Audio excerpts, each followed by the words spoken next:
Hello all. Thank you and welcome back. So I just wanted to make a few comments before we begin this wonderful last session, and actually Tricia will of course formally launch us into this, but I've got two quick things to say. One is just to make a note about the JCB's digital collections, which Connie referenced using for the exhibit. The JCB's digital platform is americana.jcblibrary.org. It's a new platform that we launched about a year and a half ago. We're very excited about the potential for this platform, and we've committed to 100% digitization of the collection. We're at somewhere between 25 and 30% now, and we are motoring. Really exciting. We'll be able to say a lot more about what our progress is on digitization, but the big achievement of the last year was working out a very specific workflow. And for anybody who works on projects, you know that once you've nailed the workflow, you're like, yes. So quite exciting. Anyway, and the thing about the platform too is that the materials are not just there to see, but they are free to use. They're openly accessible in every possible way. The second thing I wanted to mention is about the acquisition of the map. I was asked about that in the last session, and I'll just say 3 quick sentences because I don't want to stand between you and this wonderful panel. So libraries like ours, which continue to acquire materials, which we do in a robust way, usually work with dealers. And this map came to our attention through one of the dealers that we work with quite regularly, this one based in London. What was interesting to us is that the map was really advertised emphasizing the connection to Jane Austen, and without reference at all to the names on the map. But like many of these kinds of objects, when they're advertised, it comes with an image, and we saw those names right away. And I mean, I remember this visceral kind of conversation with Bertie. I was like, call, email, get that map right now. I just want, before they realize, actually, I'm sorry to say my thought, before they understand what they've got, make sure we can, because I knew it was a potent piece of material for all the reasons that we've been talking about. But then the other thing that this map, which is dated in the 1770s, did is it forced us to think, in fact, really Tricia's power is pretty incredible, right? Because even before I had been talking with her about the Race and Regency Lab, we had this thought here about Jane Austen, which is not something we collect. We're not a library of the greatest hits of, and in fact, I had felt really proud of myself for saying to a really cool feminist rare books dealer just at the New York Book Fair, maybe 5 months before that, I was like, we don't buy greatest hits. We're not out treasure seeking. We carefully curate and select items that will advance the research agenda, blah, blah, blah, blah, blah. And then I found myself right after we bought the map saying, oh my God, can you get us a Mansfield Park? Because the connection is so plain here, right? Mansfield Park is where Austen really surfaces what we know to be implicit throughout all of her novels. So to have the first American edition, and interestingly, this book dealer got right back to me and she said, are you stalking my social media? I was like, kind of, but not in this case, because she had just actually posted an incredible video of having just anyway, so there was a kind of synergy here around Race and Regency that we didn't fully understand and really couldn't bring together in a way until Tricia's wonderful lab launch. So very exciting for the JCB in many dimensions. Okay, the last thing I get to do here, because I told Tricia I wanted to, is introduce the great Kim Hall. And I'm doing this. Everyone else on this panel has been introduced, but I told Tricia I wanted to do this. I'm not going to be verklempt here, but when we met in North Carolina and I saw Kim on the screen, I was like, oh, because Kim's work had been so informative for me as a scholar working in 18th century British America, not working in kind of early modern English material, but her first book had been so formative. So I'm going to be really brief, but Kim, I will just say, like, we see your crown.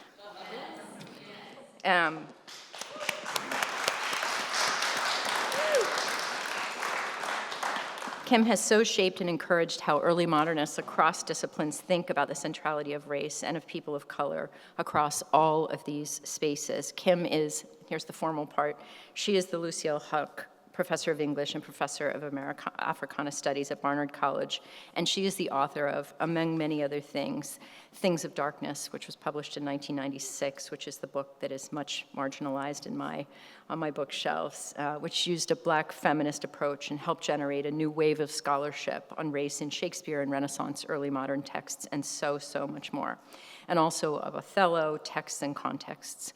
She's the past chair of the Shakespeare Division of the Modern Language Association. She's a former trustee of the Shakespeare Association of America, and so much more. I just want to say we're so glad that she's here.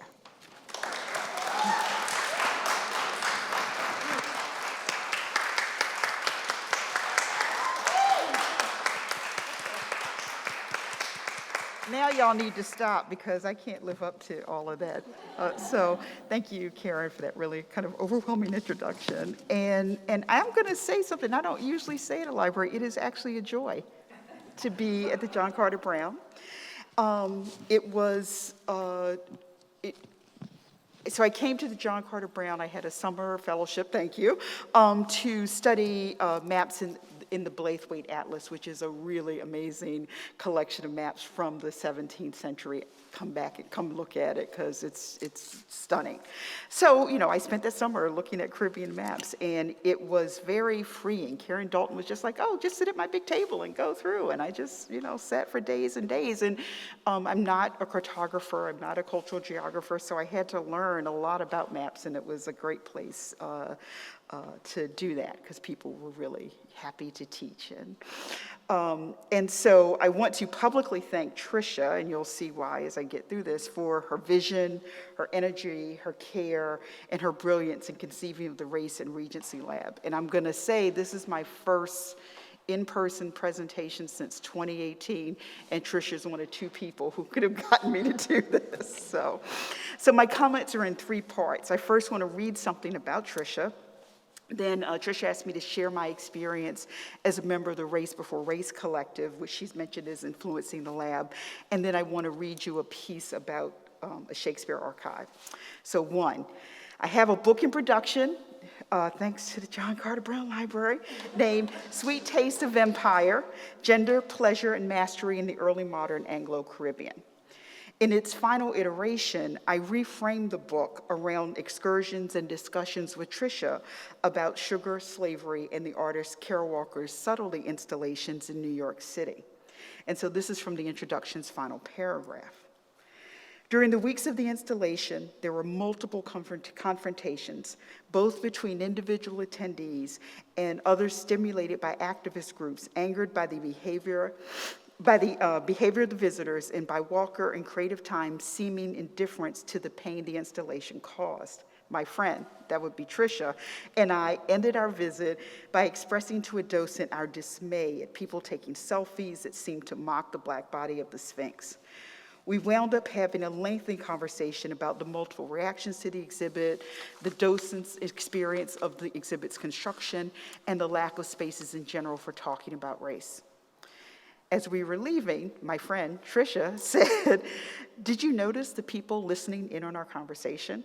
And I was so head up, I had not realized that there was a small group of people who were, around us, eavesdropping on our discussions about sugar history and the statues and that kind of thing. She tells me they wanted to learn something. And, I'm going to stop there, but I want to share this to highlight the gift that is Patricia.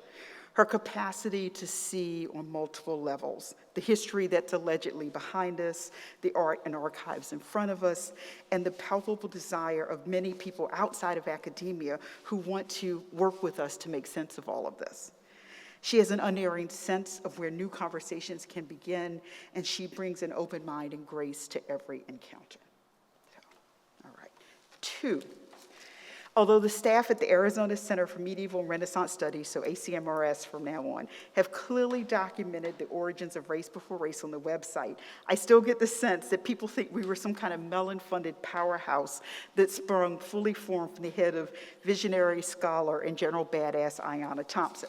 And all of what I just said about Ayanna Thompson is entirely true, as is her centrality to everything we do in Race Before Race, but the origins are more organic and messier than I think people realize. So for those of you who don't know, Race Before Race is an ongoing conference series and professional network organized by scholars of color, primarily for scholars of color working on issues of race in pre-modern literature, history, and culture. It began as an act of scholarly justice.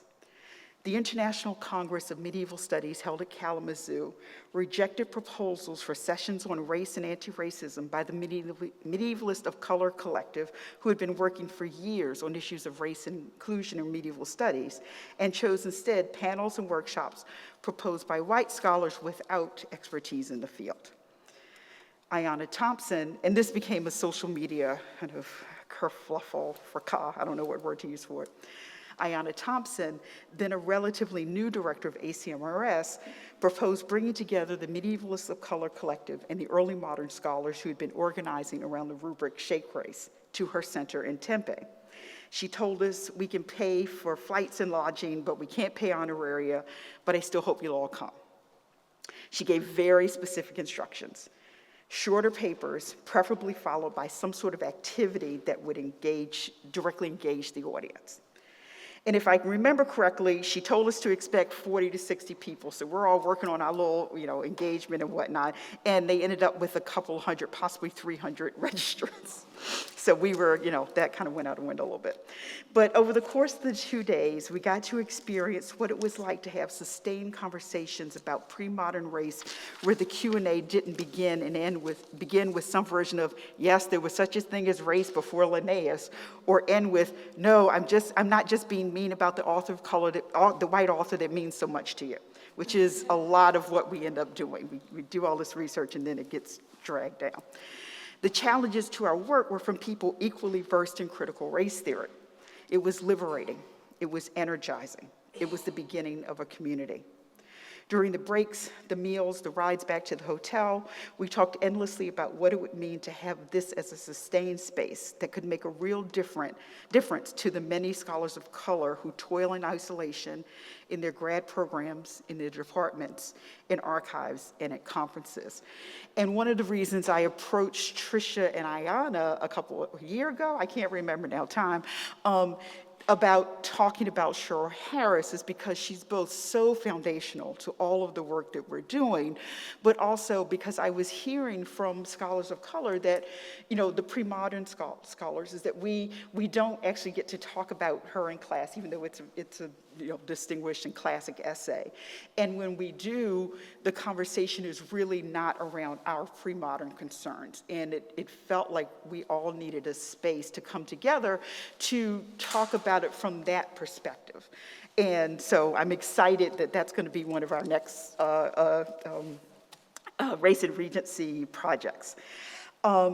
So Ayanna offered that if we, those first presenters, could commit some energy and time, ACMRS could be our platform.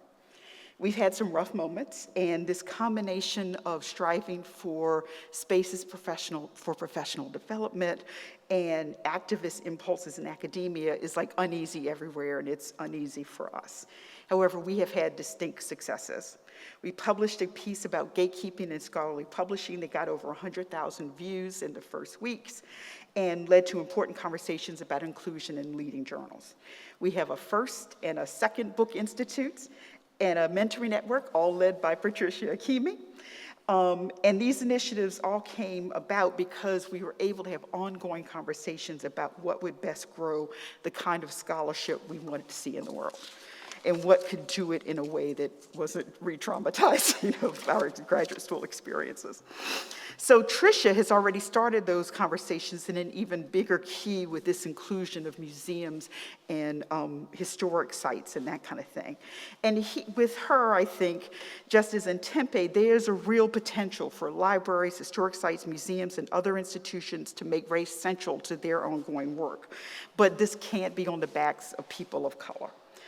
Tricia has tapped into that potential, but what the Race and Regency Lab needs, that I can tell from watching Race Before Race, is robust and ongoing support, money and space, so that we don't break her atlas-like shoulders. And we are counting on your commitment, people out there in internet land. Send us places to ask for money. So this 3, and this is about Shakespeare, kind of. So I've been doing a lot of work on Black people's experiences of Shakespeare, and I'm going to share a gossip from Owen Dotson, who was a playwright, poet, and professor of drama at Howard University from 1940 to 1970, where he was a bedrock of Black theater and what's called the Little Theater movement in the United States. The Emory Archives has a draft of his completely charming memoir, The Gossip Book, his life told in 3 to 5 page vignettes. And as we know from academic, political, and celebrity news, gossip can conceal, but reveal and resist power. So I hope this gossip and his sister's role in it can give some insight into the challenges of being present as a Black person in an archive, even archives we are seemingly invited into.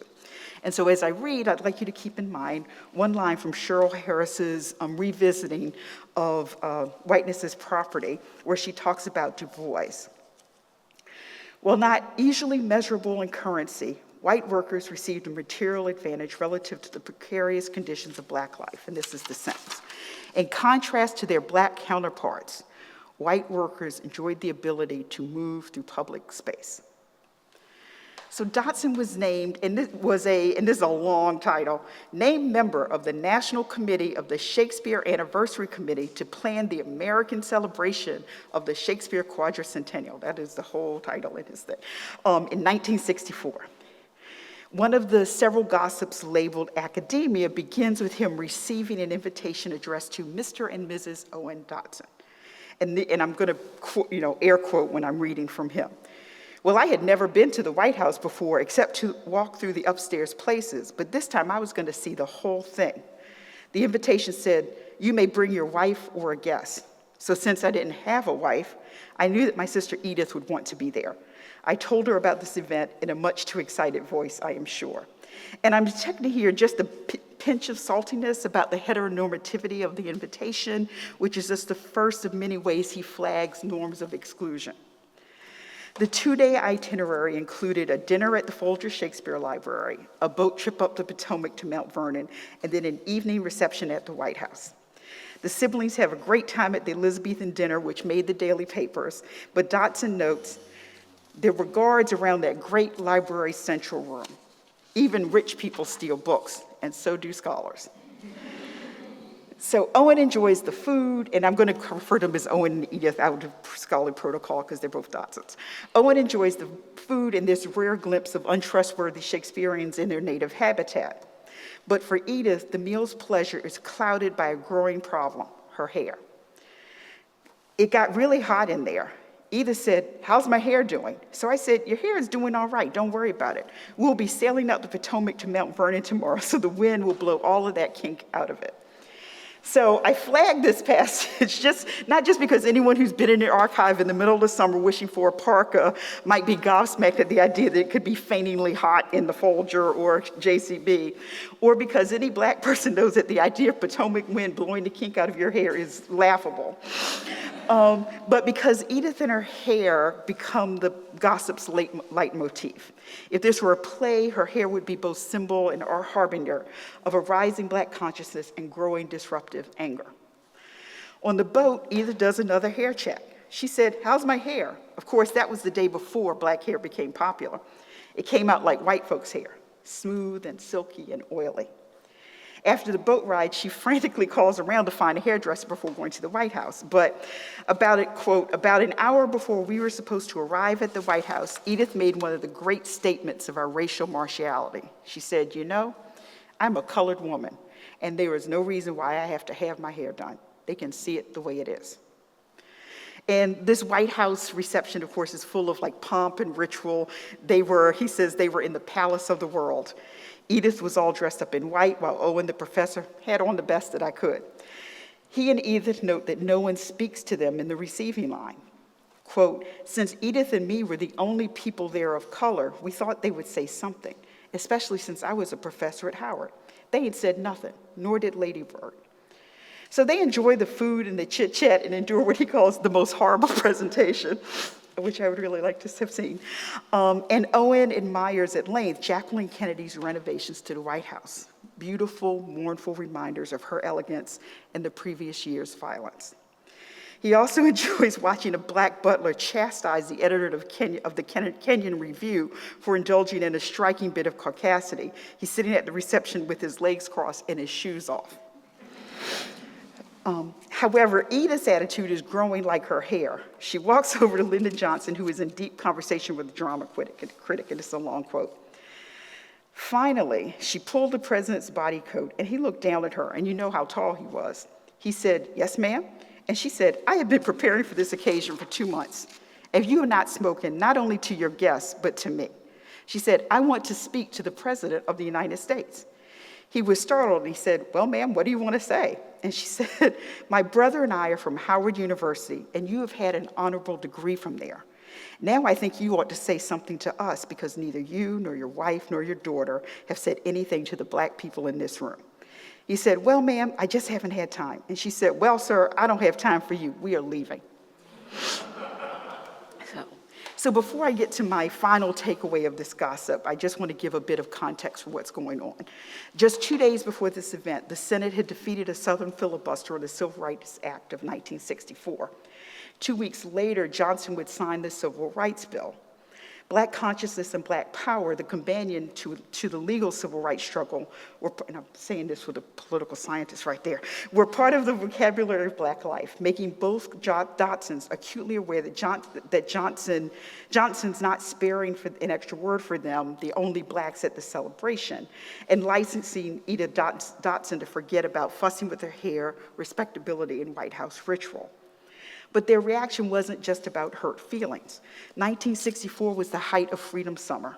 On that very day of the reception, FBI agents and the national media were swarming Mississippi to investigate the disappearance and presumed lynching of college students Michael Schwerner, James Chaney, and Andrew Goodman. So when Edith reminds the president of his connection to Howard University, she is reminding him of a great loss and the dangers Howard students and other HBCU students were facing in the struggle to register Southern black voters. On one hand, you could interpret Owen's praise of Kennedy throughout and Edith's confrontation as a misunderstanding, that Johnson, having evolved from his Southern upbringing and years of voting with Southern white supremacists, was in fact working behind the scenes on getting the civil rights passed. This would be the you people just don't get it, or the ungrateful Negro interpretation. I have another one though. There is much in Dotson's gossip that mirrors the experiences of people of color who become academics. His humorous sideways glances at the halls of literary, academic, and political power hit very close to home. His oblique references to the outside forces of terror and resistance, while appreciating the Shakespeare and literary worlds, suggest the inside-outside stance that many of us inhabit. Our inability to walk freely in public space is heightened in forbidding institutional settings. With the great engraved invitation of a PhD, we enter excitedly into scholarly spaces ready for rich conversation and intellectual enhancement. We endure the vicissitudes of deference rituals as the price for admission. We point out microaggressions, which is just really like racism, to allies. We note to each other how tyrant custom often applies to us, but not to the widely powerful.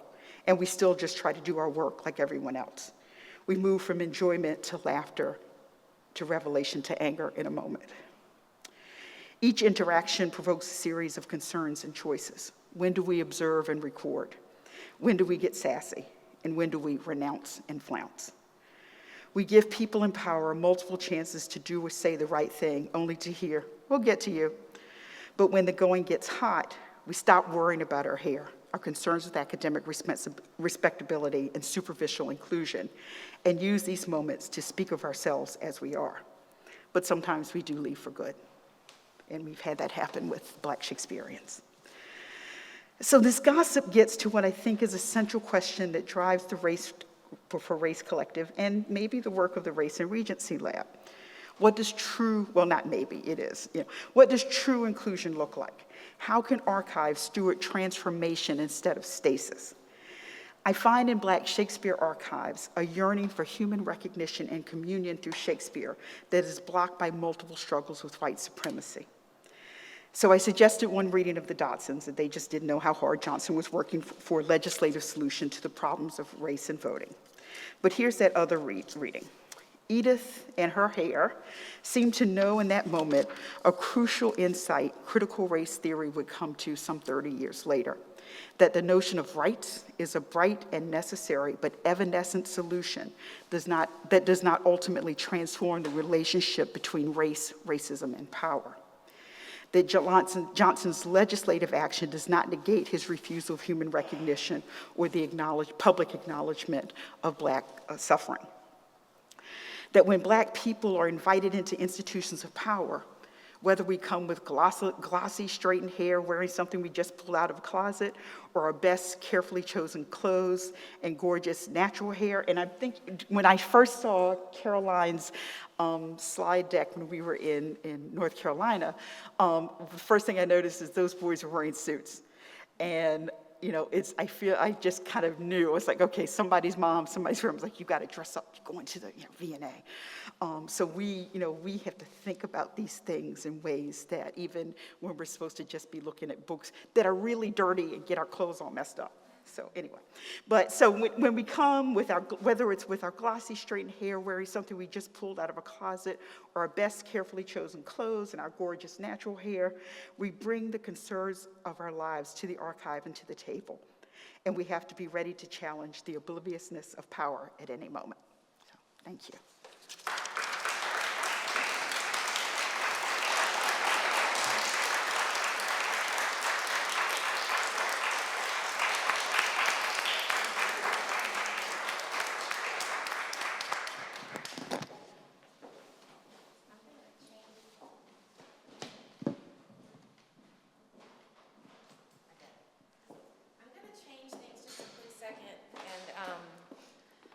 Not talk about the lab. I just want to follow up on Kim's comments.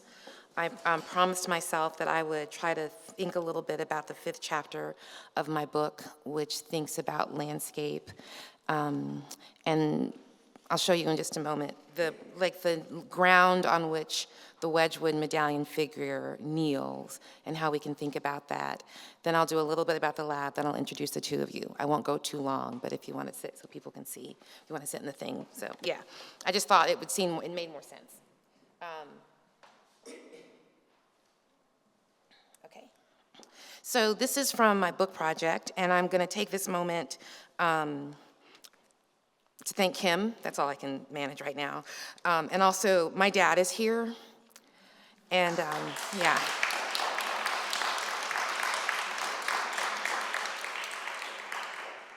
He reads my book. He reads the drafts. He asks me questions. He finds the comments. He finds the typos. I referred to a historian who I will not name as fine-ass ex-historian as a joke for a friend who was reading a draft. And he said, Patricia, you might want to take that out before you send it out for peer review. He's the best, and I'm really honored that he's here. Lest you think too highly of him, he is here for 2 reasons. One is to see the map, and the other is to see Kim Hall. So I want you to keep this in mind as I share my thoughts about the Belvedere map. I want to put Sylvia Wynter in your head as I try to work through some of my beginning thoughts for the final chapter of my book. She writes in Novel and History, Plot and Plantation.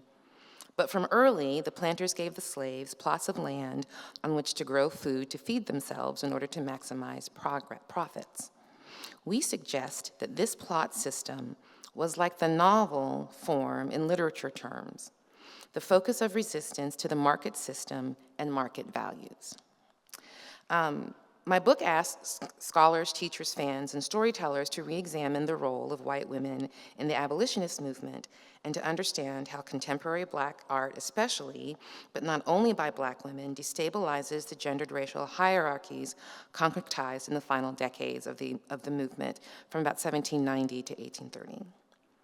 My analysis work builds on works by feminist scholars like Maura Ferguson and Deirdre Coleman, who argued that white women sought to, quote, capitalize upon fashionable anti-slavery rhetoric for their own political objectives, and in doing so, increase the general murkiness of abolitionist rhetoric.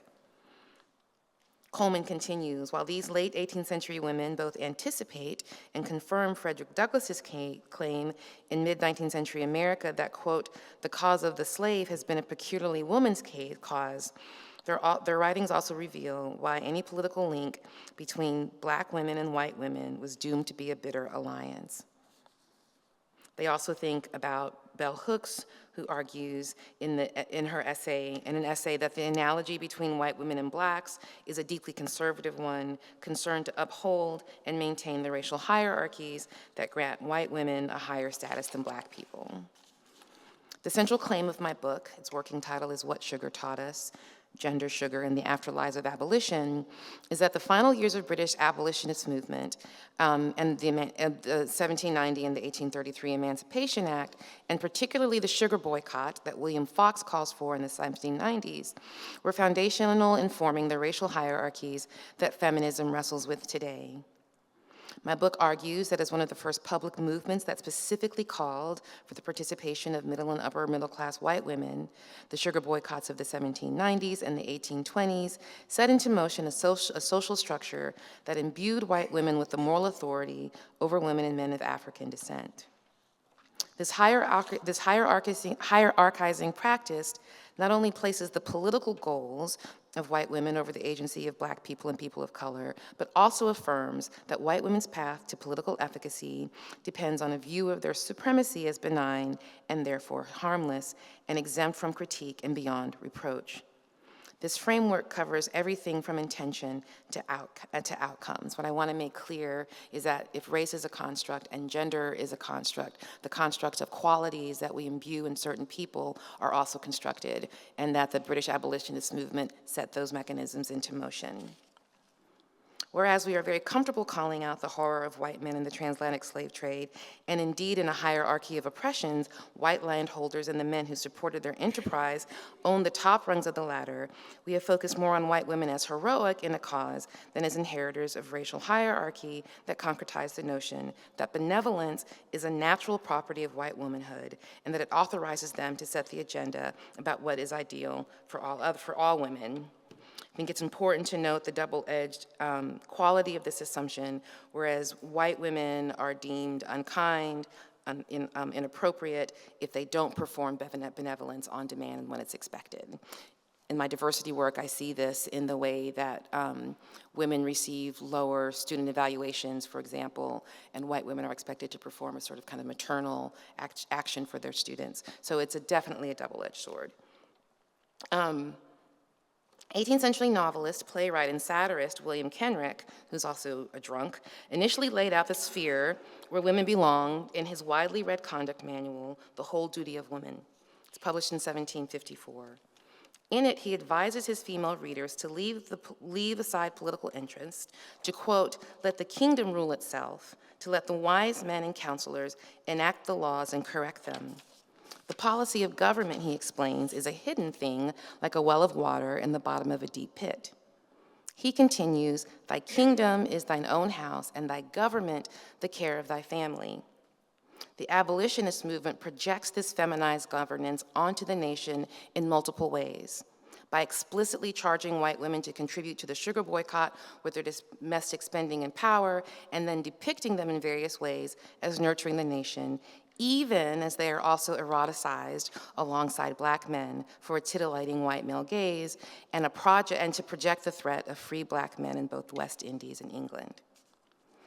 My analysis brings together 18th and 19th century literary text, medical diaries, domestic objects, portraits, and contemporary film, sculpture, and portraiture, that's why it's taking so long, to show how essential Black women and men as philanthropic objects have been to white women's political progress. My thinking moves between the late 18th and 21st centuries and among British abolitionist culture, accounts of the West Indian plantation life, and contemporary Black arts. Taking the 1790 anti-sugar protest as its starting point has resulted in a reading of the period that brings figures including Mary Wollstonecraft, Jane Austen, and Mariah Edgeworth in dialogue with contemporary Black artists including Ama Asante, Sanford Biggers, Peter Brathwaite, Carol Walker, and Sheila Bridges. In doing so, it reveals how deeply the Regency era's genteel parlor culture is intertwined with the violence of the transatlantic slave trade and confronts the far reach of early abolitionist constructions of Blackness.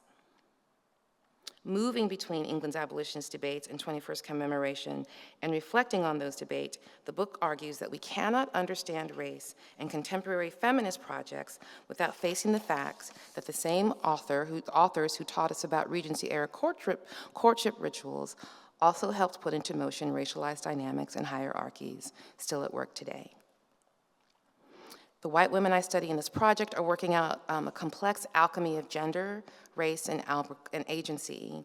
And to my thinking, it's reflected in a particularly evocative description of how sugar is made. The thinking about sugar, making how sugar is made, how it's consumed, different ways it's consumed, the presentation of it is an obsession in the 17th and 18th centuries. Poems are written about it, most famously James Granger's 1764 poem, The Sugar Cane, which you can read over at the Early Caribbean Digital Archive. Nicole was here earlier. Emile Opie's poem, ostensibly written for children, titled The Black Man's Lament, or How to Make Sugar, also focuses on the connection between the moral path that young British people can take and how they have to understand their consumption in sugar in order to do so as upright citizens. Physicians write about its importance and effects. And to think about this gendered alchemy, I'm particularly interested in the fact that it's constructed. I think that one of the things my book wants to argue is that this is not necessarily an organic way of understanding the world, but that women were trained, that white women understood political efficacy because they were told that this was a path to political efficacy. And in my thinking and in looking at contemporary Black art, the way to dismantle that mechanism is to understand it as just that, a series of mechanisms. So this is how he describes sugar. To one part of, are there scientists here? Because I'm about to use a metaphor, okay. He writes, to one part of refined sugar, finely powdered, add 3 parts of nitrous acid. Expose this mixture in a glass alembic to a very gentle heat. A violent effervescence will ensue, and phlosticated nitrous acid will be condensed in the head of the alembic. And after that, the sugar crystals that people can use are formed. On the other side of this process, you end up with refined, pure white substance that is palatable, white, and refined, and is a key part of the foundation of England's socio and economic culture. Toni Morrison notes in her discussion of Willa Cather, Sapphira, and the Slave Girl in Playing in the Dark that Cather is struggling to address an almost completely buried subject, the independent working of power, race, and sexuality in a white woman's battle for coherence.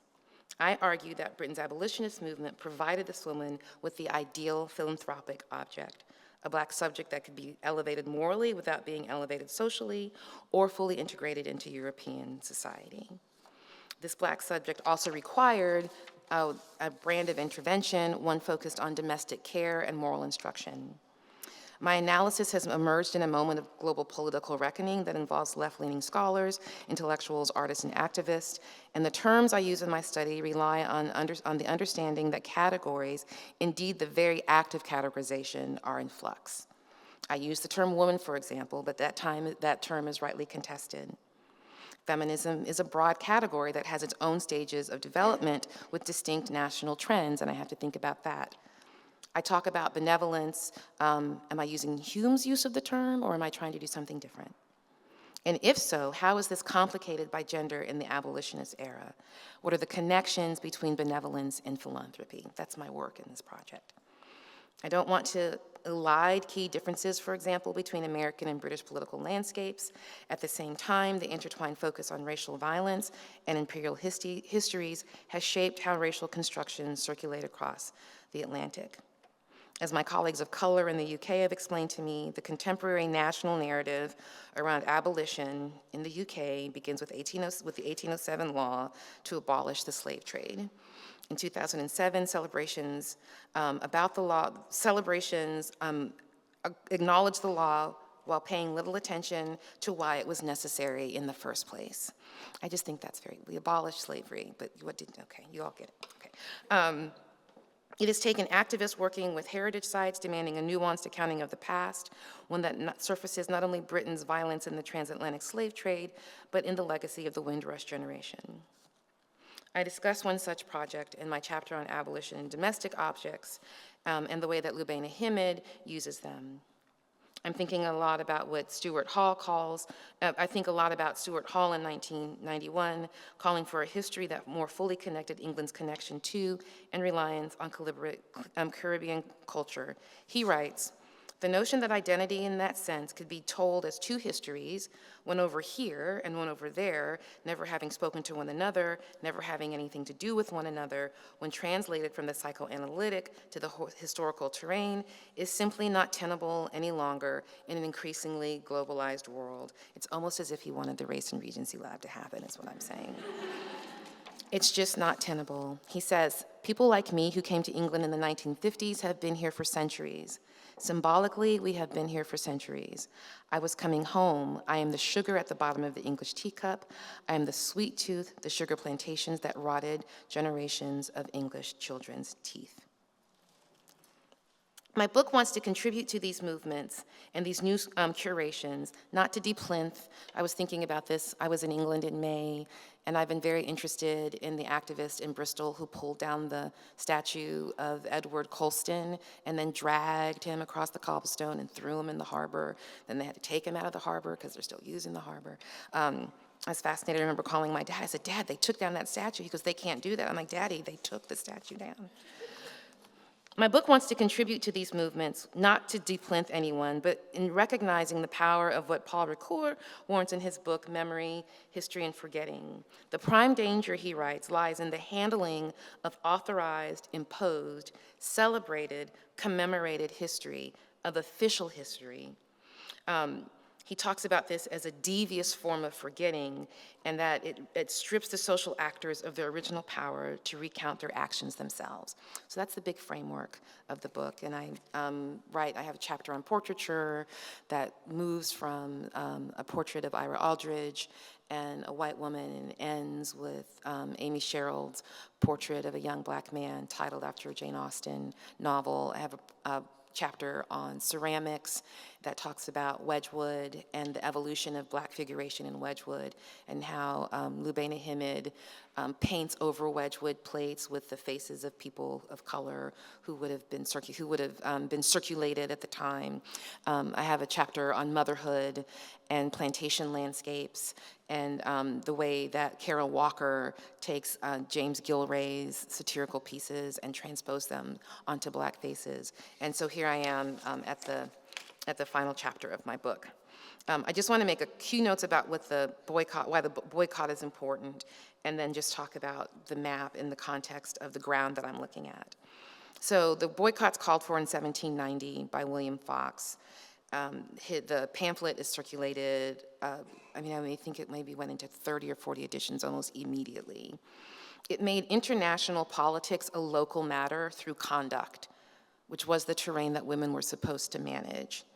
It constructed the English family as a ballast against parliamentary misbehavior. It was a governing impulse It was a governing impulse to direct women's consumer habits and sensibility and to redirect that towards a national project.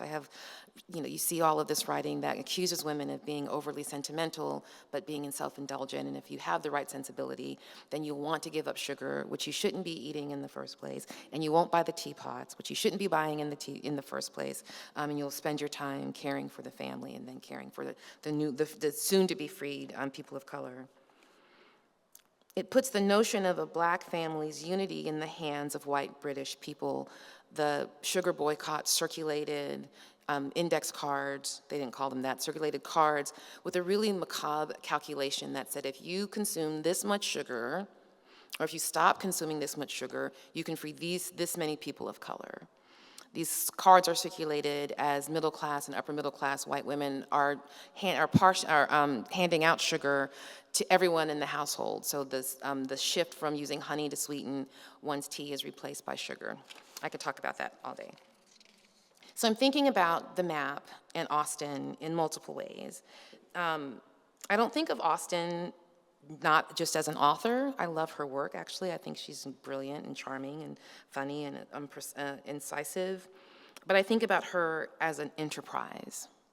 And I think sometimes the critique of Austen, or I called it yesterday the whack-a-mole approach, or is she or isn't she, is really critiquing the way that in being rescued by feminist scholars, most of whom are white, there's been an attempt to protect her from a certain kind of critique. I'm convinced about the careful and rigorous scholarship that shows that she's sympathetic to the abolitionist movement. I also don't think that it removes her from the culture of slavery and empire that she benefited from. And so part of my goal in my work and part of my goal for the lab is that we can talk about these things not as a gotcha, not with an idea of canceling or a thumbs up or thumbs down, but bringing it all into conversation together. I actually think that freedom is the end of that. So I'm thinking about Austen and Mansfield Park, and I wanted in this final chapter to think about I write about Wedgwood across the book, like he appears in 2 or 3 chapters, Austen appears in 2 or 3 chapters, benevolence runs through the book. I was less interested in the kneeling figure in this final chapter and more on the ground that he kneels on. So this is, Wedgwood takes the medallion from the Society to Effect the Abolition of the Slave Trade, from their seal. And in the seal, the black man, it's very sort of, he's just kneeling on a banner. So his knee is on the word man or something.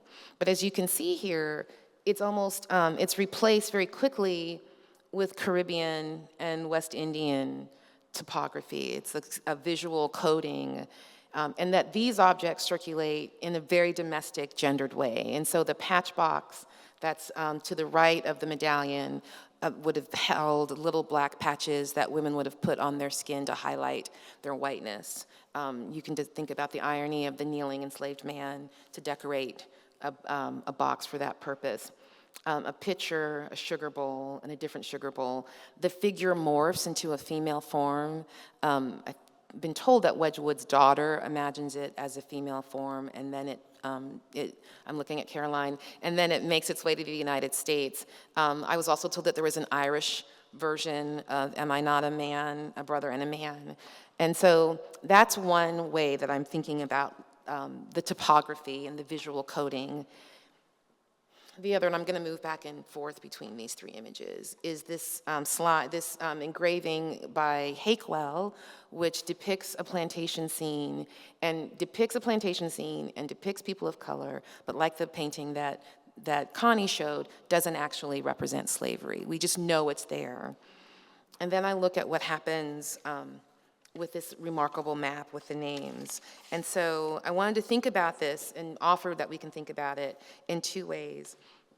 One, we can think about the imagined subject for the sake of sentiment here, the kneeling, begging, enslaved person that's decorating. We can think of the soft aesthetic that offers verisimilitude by including black figures, but not depicting slavery. And then we can understand the stark citation offering a list of money and goods and people and the land that they used in a more utilitarian fantasy. We can also go back and think of the Black figure as a malleable symbol that can travel from object to object. The medallion morphed into not just these objects here, but people could wear them as cufflinks, as earrings, and did apparently. I want to say it's in the V&A, stitched on a pillow, a female form. So the malleability of that.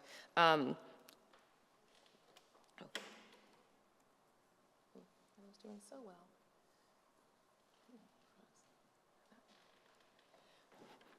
In the center, on the lower left of the screen, is a Black figure, and if I had a detail of it, it's a Black figure with a small child sitting in front of them. It's a kind of intimacy. I've shown this detail to so many Black women, and we debate, is that little girl getting her hair braided or combed, because so many of us have sat at our mother's knees and had her put our heads down as she got to the kitchen, you know. And then, again, the idea of names that may have been assigned by an oppressor, not named by a parent or by themselves. And so I'm thinking about these. The map filled a gap in my chapter that I didn't know that I had. It's a difficult thing to talk about, a patch of land. It makes more sense when you can think of different ways that landscape worked. And I'm thinking about that alongside two narrative texts. Mariah Edgeworth's horribly named short story, The Grateful Negro, and Amelia Opie's Adeline Mowbray, a Romana Clef based on Mary Wollstonecraft's unconventional relationship with William Godwin. And in both instances, the plot turns on a plot of land where a person of color is performing gratitude or performing utilitarian values or doing the work that they're supposed to do. In both of these stories, white women who are writing from what they know imagine these plots of ground as a place for reconciliation, as a place for reward. And so my goal with the map is to put that in the context of those 18th century images. And then in each chapter, I do talk about contemporary Black art, and then to think about what we do. And I owe this idea to Kim Hall. I cannot overstate how often I talk to Kim Hall about everything. And talk about Black futurity and what's happening in Sheila Bridges, who takes the French toile that Wedgwood used and put a Black figure on in the 1770s and imagines Black people in these spaces. Here on a picnic, if you open the lid of the teapot, there's a pair of shoes at the bottom of it. I'm comparing that to if you eat some of the kneeling Black figure was put on the bottom in the well of soup bowls and used in dinner services. So as people ate whatever was in there, at the end, there was the begging Black figure. And I'm interested in what Sheila Bridges is doing with that work. So I just wanted to offer you a taste of what's happening in my book and the questions that I wanted to ask. And think about this idea of what contemporary Black artists are doing with abolitionist tropes. Black artists keep returning to the Regency. They do to other pre-1900 times, but I haven't mentioned Bridgerton that much, but it is part of what's happening in Bridgerton. Julia Quinn wrote an entirely white series. There are no people of color in those books. They're also not very good. Not because there are no people, but they're also not very good. Sanditon on PBS. This sort of understanding that we have to think about race in the past and using those tropes, and not just to offer a counterfactual understanding of history, but to think about what it looks like in the hands of Black people. And so that's one of the reasons that I was very excited to invite Nikki Payne to talk about, she describes herself as your best Austen, your Black Austen buddy. Jane Austen, saucy Black friend. So with that, I have more things to say, but we're running a little short on time, and I want to give you all a full amount of time. With that, I'd like to bring Carol Bell and Nikki. Let me introduce them so that you know their brilliance. Forgive me for my paper shuffling. Carol Bell is a Jamaican-born communication researcher, professor, and critic working at the intersection of media, culture, and politics. A passionate voice in debates about books. She is, by the way. Don't ask her opinion if you don't want to hear it. TV, film, and democracy. Her writing has appeared in print and digital media outlets, including NPR, the New York Times, the Boston Globe, the Washington Post, the Los Angeles Times, the Atlantic, Oprah Daily, O Magazine. As a researcher, Carol's interests focus on the political implications of news and entertainment media and the role of social identity and attitudes and behavior.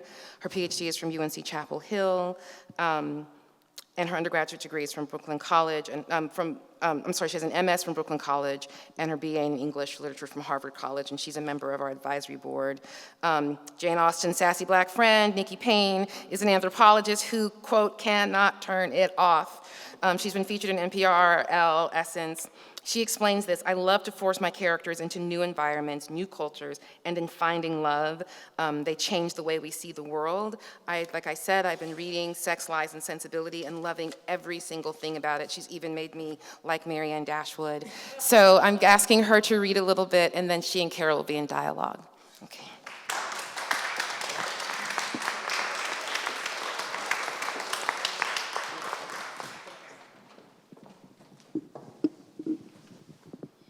Hello, everyone.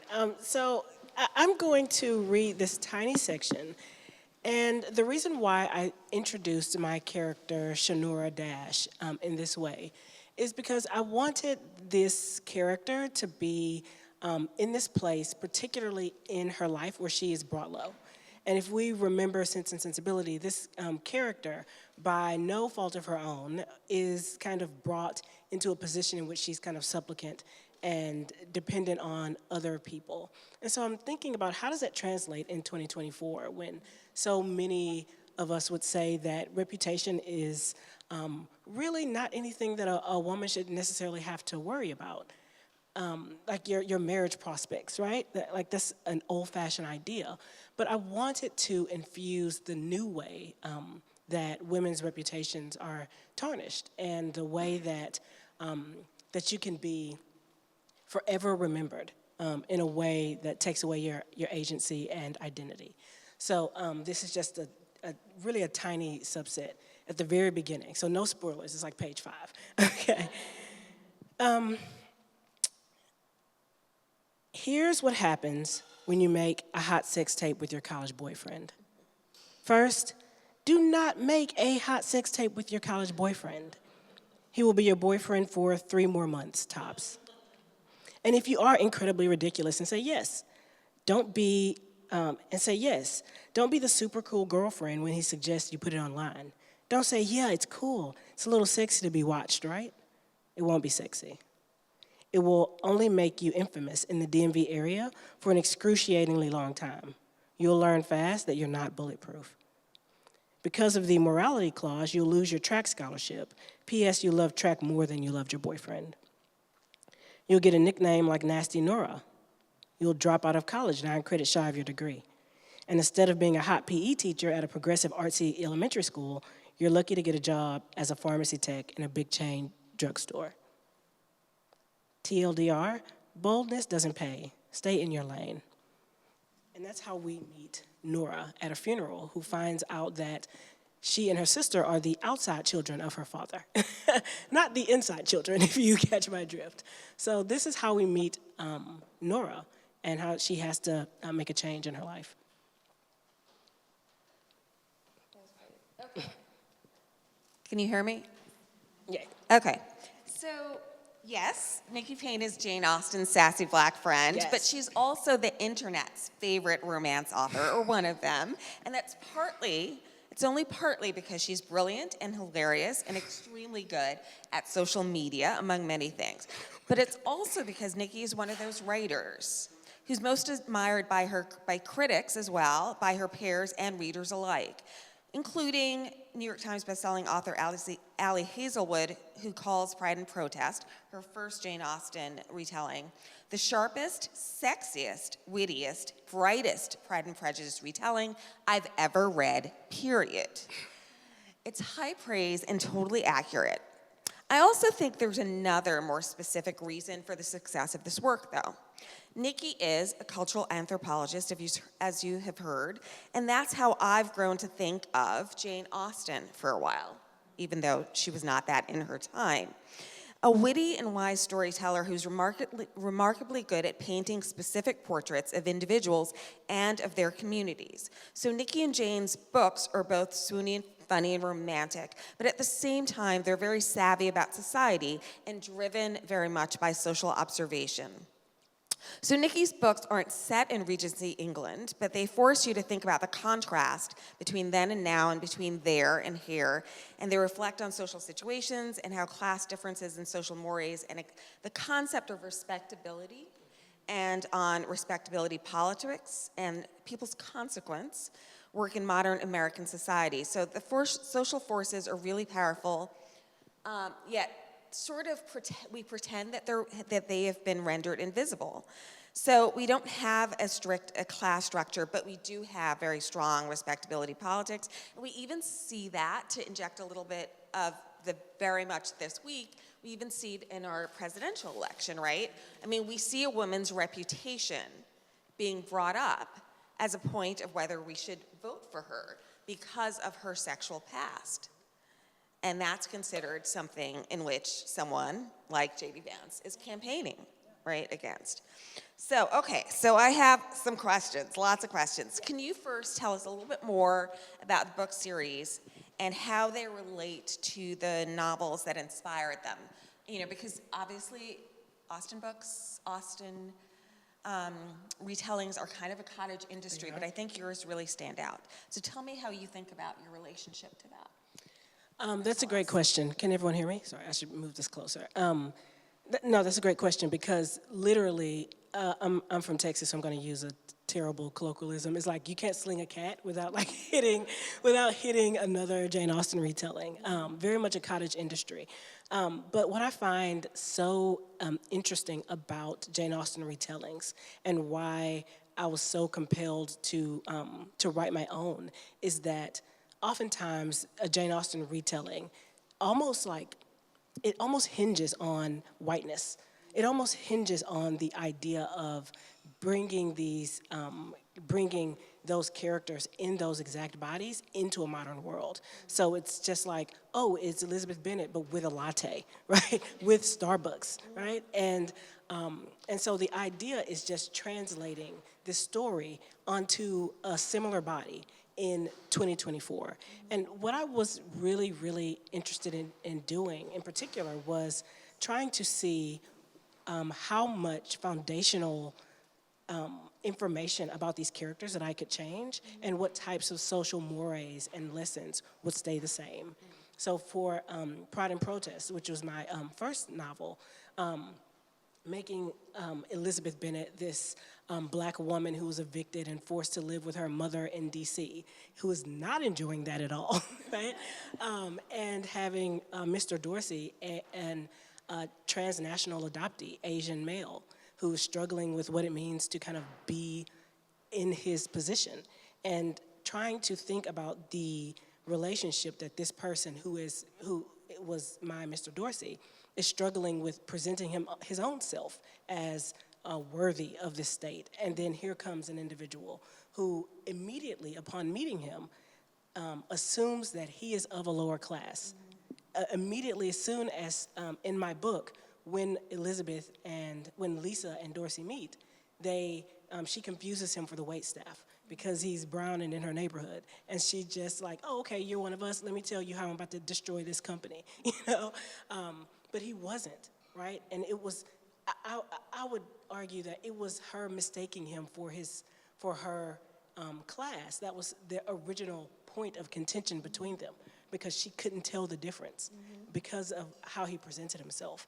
And that all of this to say that one of the things that I love to do, that I think that Jane Austen did, and I take very seriously as an anthropologist, is this place of being in a society but sitting a little bit outside of it, enough to see the seams, right? Enough to see where individuals and ideas and social constructs break down.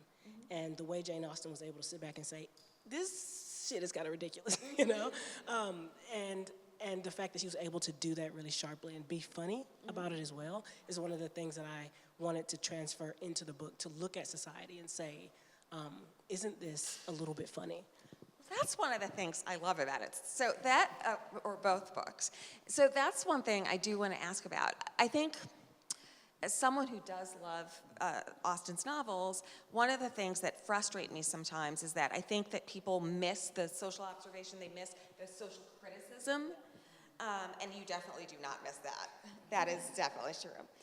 So when I first read Pride and Protest, it hit me like lightning. This was a book that was inventive and also really faithful. So I think that your text brought me a little closer, in fact, even to some of the things I may have missed in my readings of Austen novels. Can I interrupt you for Yes. a second? One of my favorite Goodreads reviews, Yeah. I don't go on the site anymore, just for my own mental health. Authors should not go on Goodreads. Don't touch it. Was a reader in all caps saying, I never gave a fuck about Jane Austen, now I give a fuck. And like, it was all caps.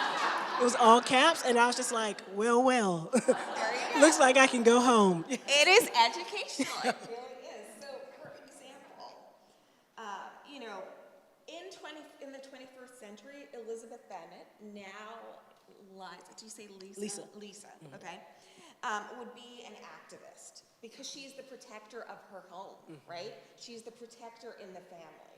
That makes complete sense because the neighborhood is being threatened in Pride and Protest with gentrification.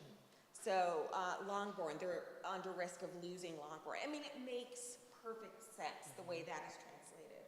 And you know, Dorsey is what you call him. It's interesting. She does really interesting things with names, with this sort of like doing a variation on the name. So Dorsey, his pridefulness is also really cleverly rendered. So Nikki writes, he was the brown-skinned Asian in a crowd of pale patrician faces. At 6'2", he was freakishly tall for a Filipino, unfashionably dark for a Taiwanese, too vaguely Asian for his white American friends, and too socially awkward for the wealthy socialite set. His loving adoptive mother and father never seemed to notice how often their multicultural children were mistaken for the servants' children. So, you know, he's also a caretaker. He's a caretaker of the legacy of the family, of the wealth of this family. And I thought that was really interestingly rendered. And even, you know, the first famous line of Pride and Prejudice sort of morphs into, it's not the first line in her novel, but it morphs into something else. So I just think it helps me understand and read Austen, even though I already read Austen.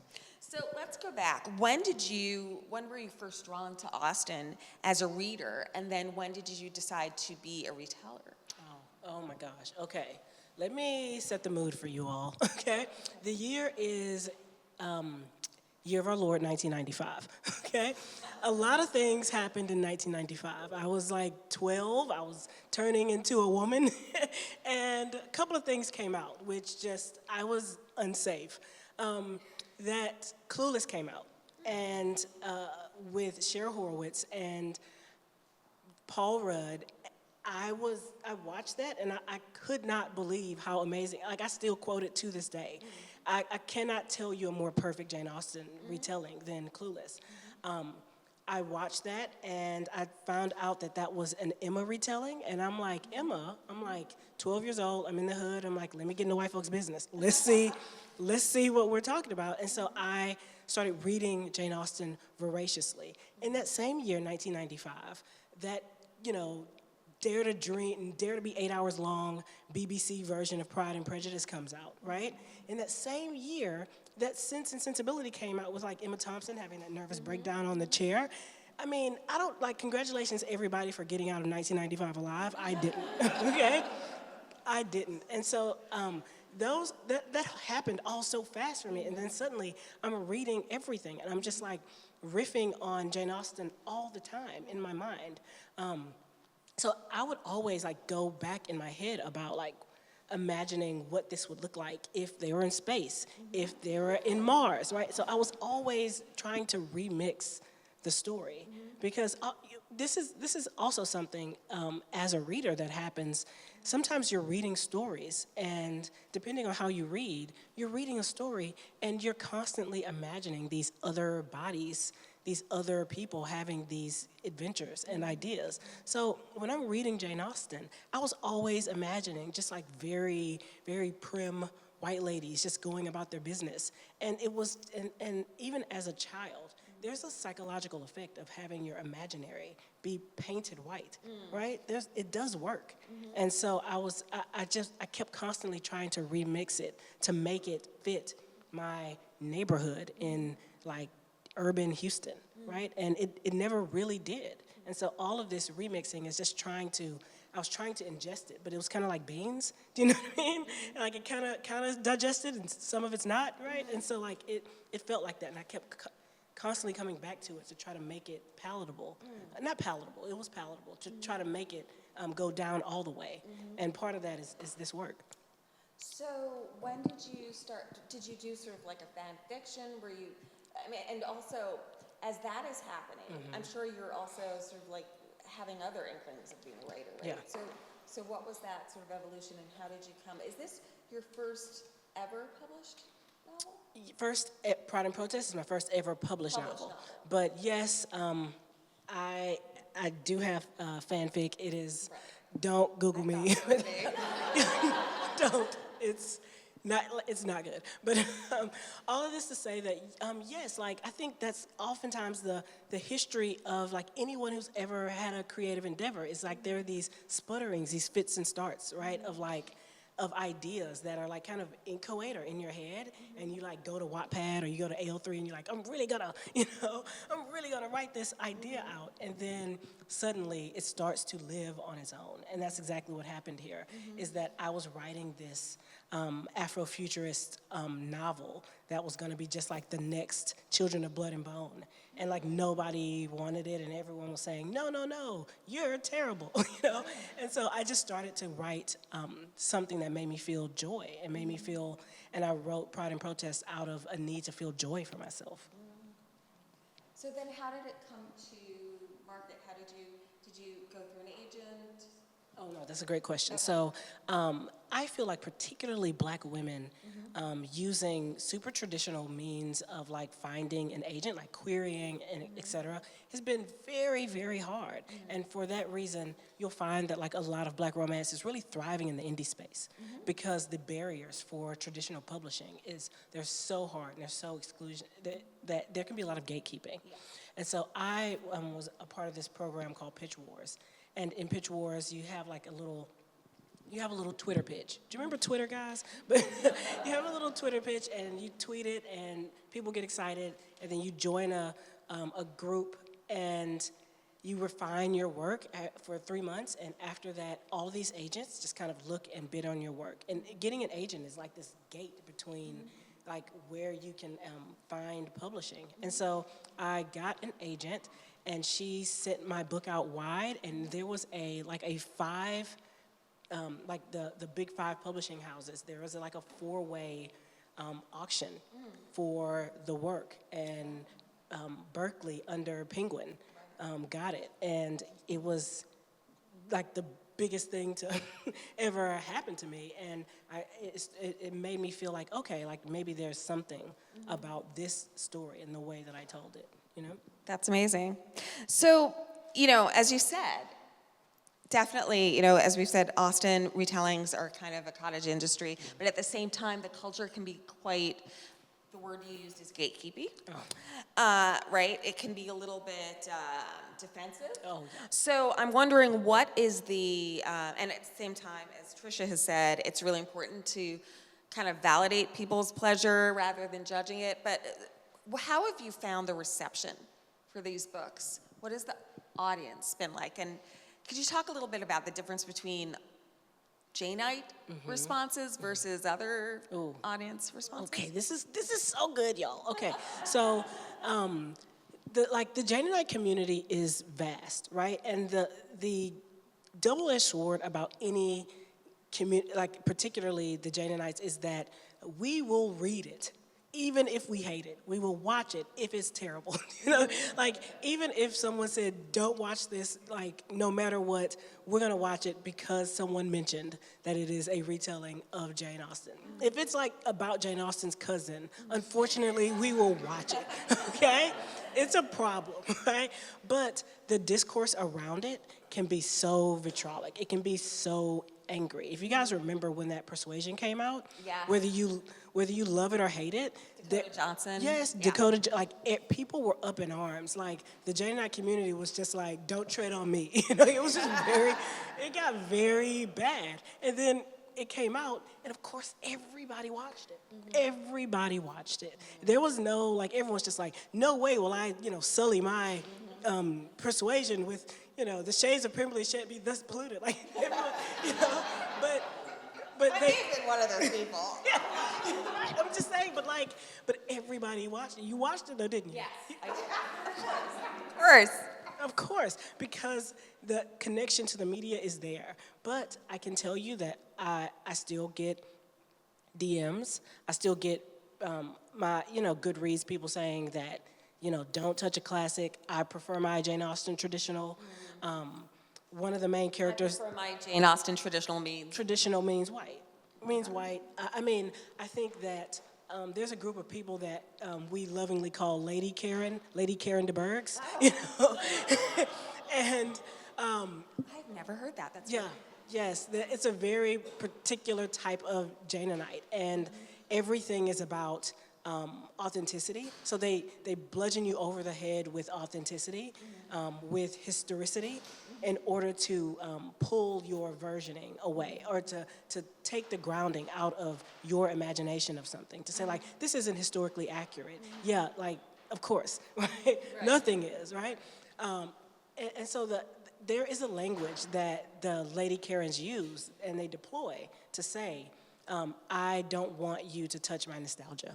I don't want you to sully up my memory with having to kind of grapple with people of color in the past. And so absolutely there's a tension there. Like to this day, I get people saying like, hey, keep it cute, keep it professional, keep it traditional. Why would you want to kind of touch a classic? And so I absolutely get that. But I would say for the most part that the Janaanite community are voracious readers of the genre. And I've had my biggest support from people saying, yeah, I know I just read 17 Pride and Prejudices, but give me yours now, Yeah. That's great. Territorial is the other way. Territorial is the word. Yes, Yeah. it's definitely the word. So I know that you really understand the culture that you are sort of like borrowing from and rewriting. And one of the ways that I know that is not just from reading, but because I just discovered this wonderful TikTok that you created in which you talk about your approach.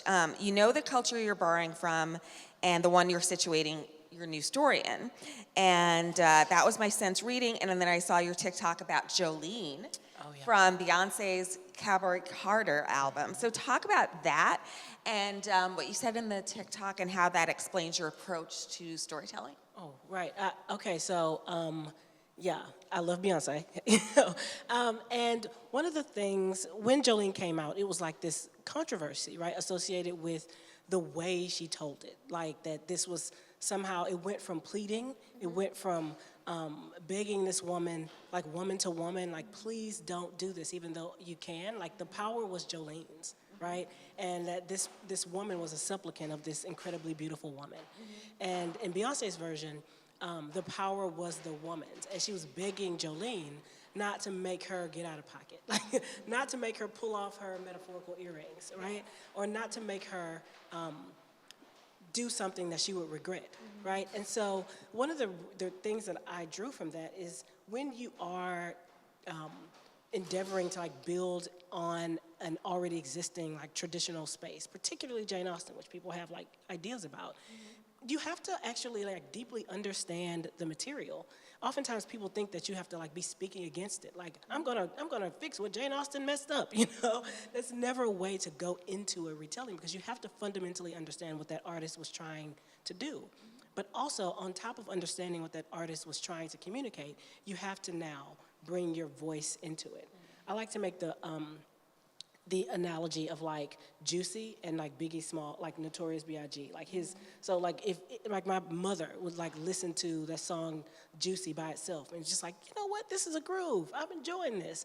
But when I listened to the beginning riff of that and then I hear Biggie Small say, it was all a dream, I go, oh my God, this is a new thing, right? It's a new thing on top of understanding foundationally how fantastic the track for Juicy is, right? But you build on it and you create something that's completely your own, but still completely beholden to the other media. So I think that can be done really well and really artfully without saying that somehow like like Biggie wasn't creative because he took this track, right? That's not what creativity is about. Yeah. I think we're coming to Sorry, the end yes. of our day, so if we can invite Trisha back to Yes. the table here, we can take some questions. Thank you. A hand for the different.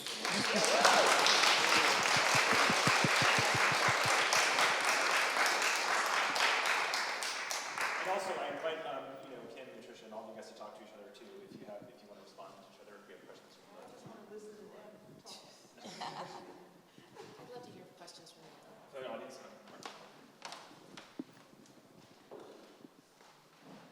Okay, don't forget to introduce yourself, please. Hi, I'm Aaliyah. I'm a first-year PhD student in Africana Studies. And I have a question for Dr. Matthew, actually.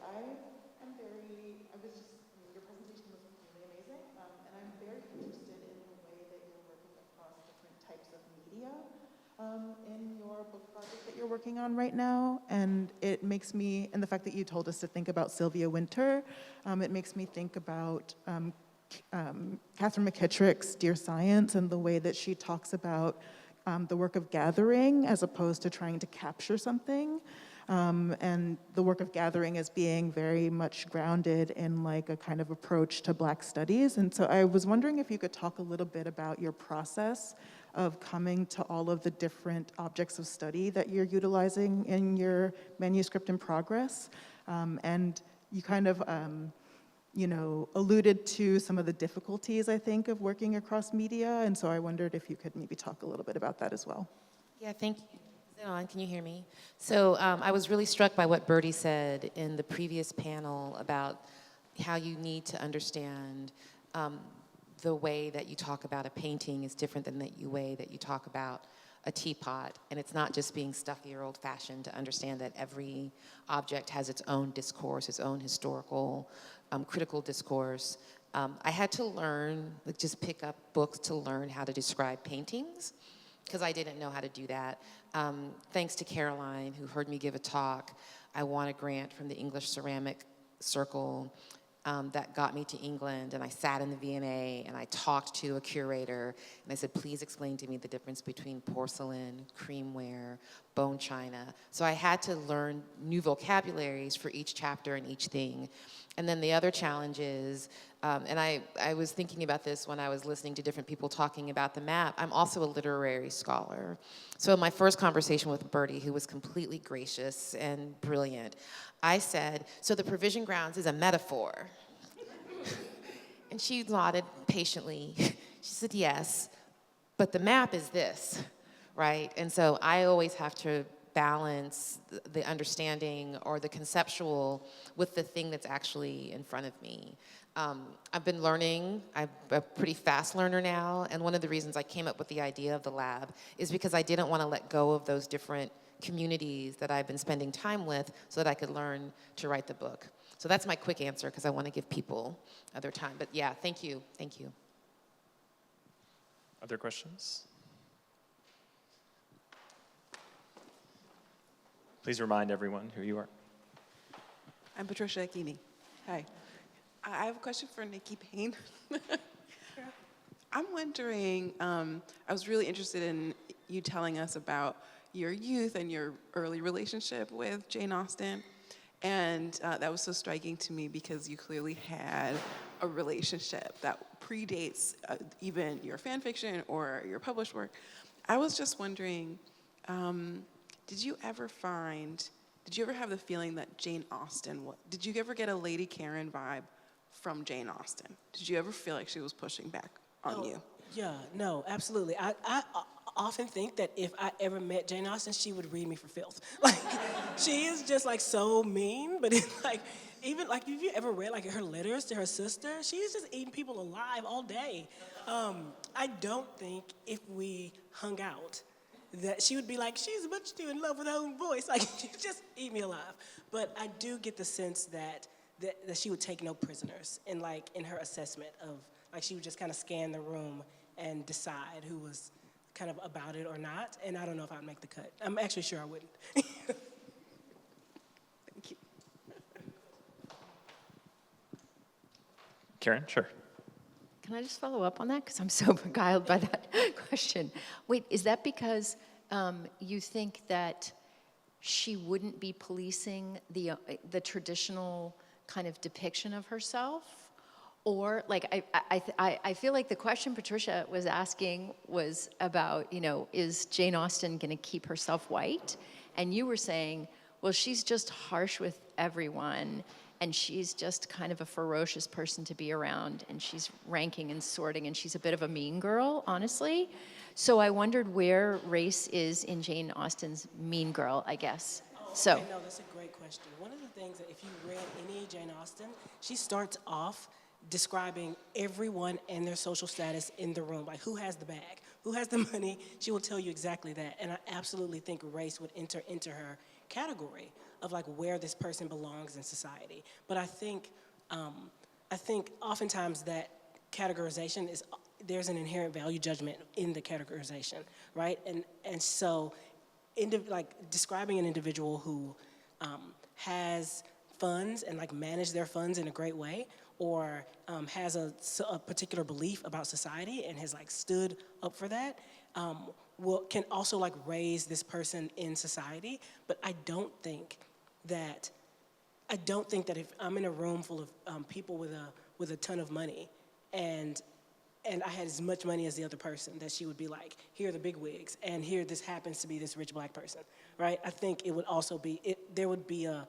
setting aside, like an incredibly wealthy Negro, you know what I mean? I do think that there would be categorization. I think there's categorization, like, really is part of the way that she sorts the world in most of her novels, right? Yeah, I really think two great things about Jane Austen are that make her like legible today, and I teach her all the time. Money, okay, our whole society is driven by money, and sex, because those books are about sex, because that's, they get to the marriages at the end of every single book, and then that's what happens. Like, and so the feeling, the desire in Jane Austen that's so buried, but is so obviously the theme, I think, so sex and money, I mean, it's just like, she's here, she's alive, she's like, today, yeah. I feel like Nikki kind of surfaces the sexual tension that you didn't know that you were really missing in Austen. Because I also, like, sometimes in the park, I'm like, oh, I hope nobody looks over my shoulder to see what I'm reading. And I was reading a hard copy, so I was carrying not the Kindle where you could hide the title. I'm carrying this Sex, Lies, and Sensibility, and yeah. Wrap that in a paper bag. So it's Caretha Mitchell again, who uses she, her pronouns and is at Boston University. I just want to make a comment because it's about the first two papers we heard. I am in love with y'all, by the way, Carol and Nikki, but I want to just make this comment because I was really struck.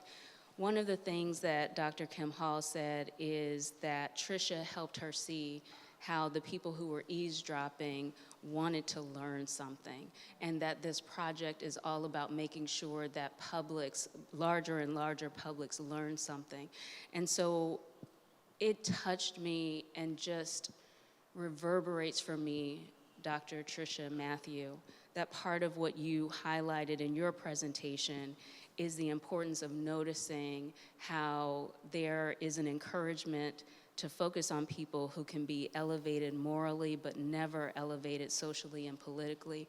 And I just feel like the work you're doing through this lab and making sure that you're reaching larger and larger publics, that kind of insight about how we're operating as citizens of the world is powerful. So just thank you for all of this work.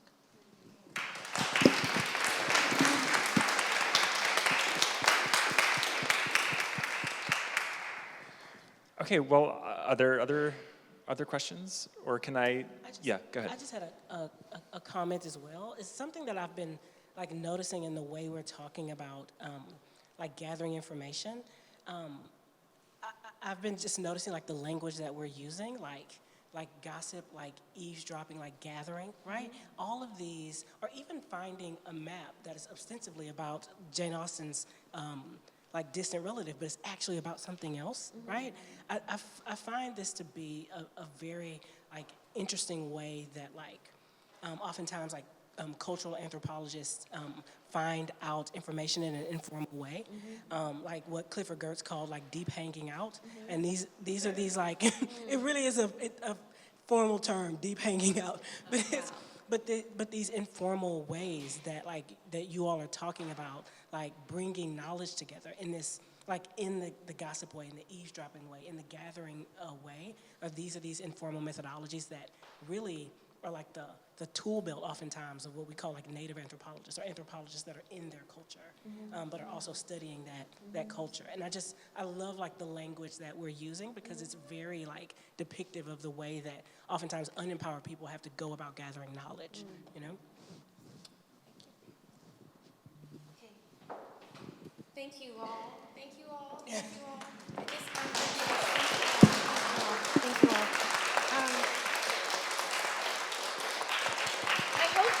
I hope that you've had a really good and interesting day, and that your brains are spinning and you have questions and maybe you're puzzled and you want to know more. I want to thank everyone who spoke and everyone who shared their ideas. I want to thank the JCB again and all of the staff. The list of gratitude is incomplete here. I want to make sure, I waited to this moment in part because after this couple of weeks, Evan is going off into complete adult land. I've been working with Evan since he was 18 years old, and now he's teaching in school in Newark, and he's been phenomenal and amazing. And so thank you for everything. Thank you so much for everything.